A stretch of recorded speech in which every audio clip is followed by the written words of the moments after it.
And I had developed a mask that I wore. A mask that I had put over my face so that I didn't have to talk to anybody. I had all the knowledge. All right. I remember, you see those rocking chairs right over there? My first encounter with Woody came in those rocking chairs.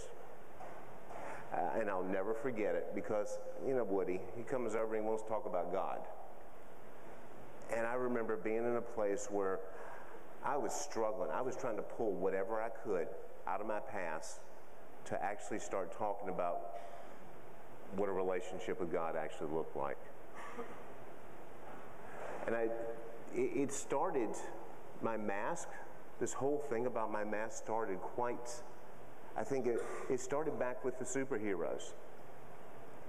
See, I remember as a kid, my mom did a cape for me. All right. Now, and remember, okay, I turned 50 this year.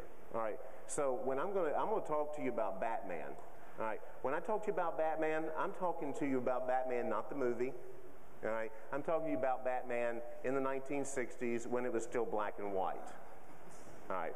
So I can remember I had this cape on and I had this black bandana or something over top of my head, and I would get in the swing in the backyard and I would swing as far back and up as I could until I got to the very peak, and then I would jump because I believed with that cape that I could fly.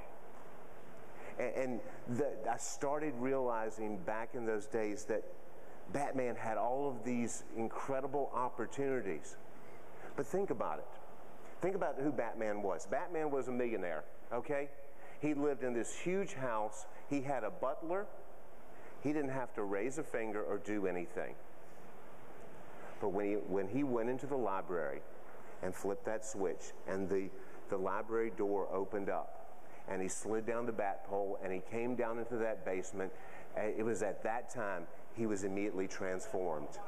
He became what was incredible. He wore this black suit that showed the muscles rippling off of him. He had these cool gadgets that he could utilize. He had that cool car. Everybody wanted that cool car.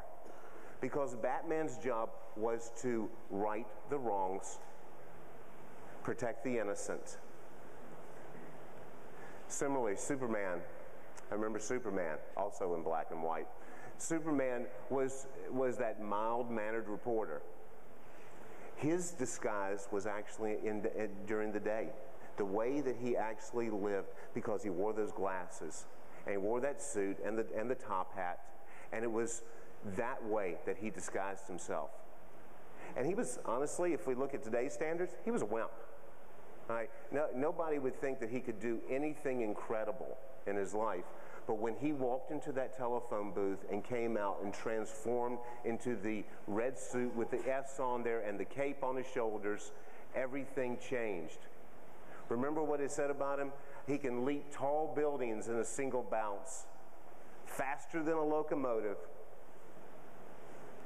And all of those things, and I realized in my life, I'd come to that place where I actually had to change who I was in order to do great things. And I think it started unintentionally. It was just very small, because in high school, I wasn't one of the cool guys, all right? But I wanted to hang around the cool guys because they had the cool girls. All right? So I started transforming myself. When they cursed, I was cursing. All right? When they were drinking, I was out drinking. When they were out having sex, it's the one thing I didn't do. But I didn't let anybody else know that I didn't do it. So I created a reality in my life where I actually put on a mask and I actually changed the way that I did things.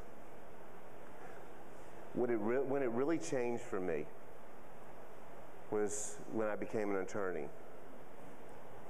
Now, you got to understand, as an attorney, what we see is what's on television. That's what I grew up seeing. When I graduated from law school, I bought me some wingtip shoes. I had a closet full of white shirts. I had all black suits. And I started to watch all the other attorneys and what I knew, and I started to listen to what people were expecting. And I transformed myself once again. But this time, the transformation required me to completely forget about myself, what I'd grown up with. See, I grew up in church. I knew what I was supposed to be. But what happened in the meantime, what happened as a result of that,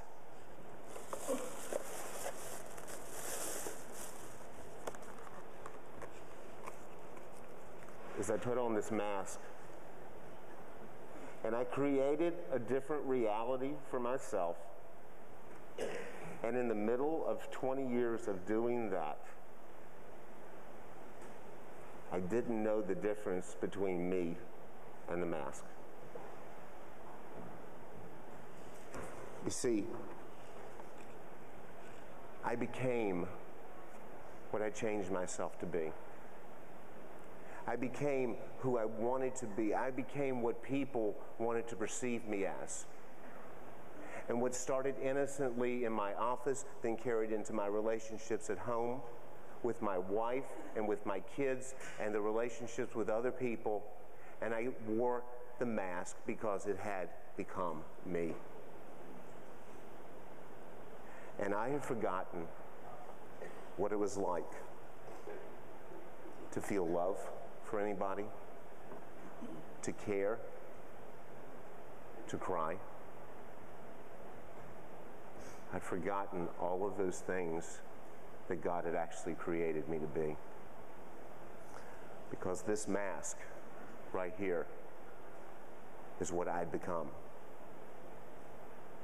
And I don't know about you, but when I walked into Blue Ridge years ago, I was wearing that mask, but as I listened and God started tugging on my heart, things started to change.